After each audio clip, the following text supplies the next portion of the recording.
तेलुगू भाषा अभिवृद्धी सार्वजनिक ग्रंथालय सोलापूर व श्री स्वर साधना संगीत प्रेमी मंडळ सोलापूर यांच्या संयुक्त विद्यमाने तेलुगू गायक कैलासवासी व्यंकटेश्वरराव घंटसाला यांच्या 103व्या जयंतीनिमित्त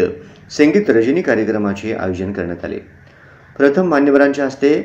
घंटशाला यांच्या प्रतिमेचे पूजन करून दीप प्रज्वलन करण्यात आले। या कार्यक्रमात तेलुगू गायक घंटाशाला यांनी गायलेले गीत श्री स्वर साधना संगीत प्रेमी मंडळातील गायकांनी गाणी गाऊन स्वर पुष्पांजली अर्पण केले। यामध्ये गोवर्धन कमटम यांनी श्री व्यंकटेशा जगदीशा, वासुदेव अडकी यांनी नमो भूतनाथा, श्रीनिवास भैर यांनी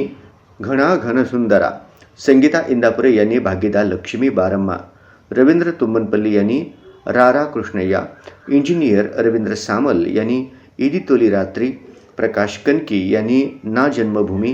राजीव येदूर यांनी बली मंची रोजू, अनुराधा गंगुल यांनी सिरिमल्ले पुबा, केशव गणपा यांनी मुद्दबंती पुबू,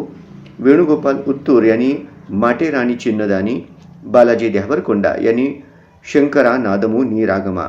मोहन ताटी यांनी मल्लेल रारा, नलिनी दुभाषी यांनी जननी शिवकामिनी, कन्ना यांनी कभी कभी मेरे दिल में, तर आर्किटेक्ट श्री प्रकाश कन्ना यांनी सुडीगालपू या तेलुगू चित्रपटातील 10 मिनिटाचे अभिनय करून सर्वांना मंत्रमुग्ध केले। सदरच्या कार्यक्रमाचे आयोजन वासुदेव अडकी व गोवर्धन कमठम यांच्या नियोजनातून झाले। सदरच्या कार्यक्रमाचे सूत्रसंचालन सांस्कृतिक प्रमुख कवयित्री रेणुका बुधारम यांनी केले, तर आभार प्रदर्शन प्रभाकर भीमनाथ सर यांनी मानले। सदरच्या कार्यक्रमात ग्रंथालयाचे अध्यक्ष मल्लिकार्जुन कमठम यांनी ग्रंथालयाची स्थापना, सचिव तिप्पण्णा गणेरी यांचे योगदान, ग्रंथालयाची 27 वर्षाची वाटचाल व ग्रंथालयाला मिळालेला सुरवरम प्रताप रेड्डी तेलुगू विश्वविद्यालयाचा उत्कृष्ट ग्रंथालय पुरस्कार यासंबंधी मत मांडले। सदरच्या कार्यक्रमाला ग्रंथालयाचे कार्याध्यक्ष बालराज गोल्ली, खजिनदार श्रीनिवास गाली, उपाध्यक्ष श्रीनिवास यनगंदुल, ग्रंथालयाचे सदस्य पेंटप्पा गड्डम,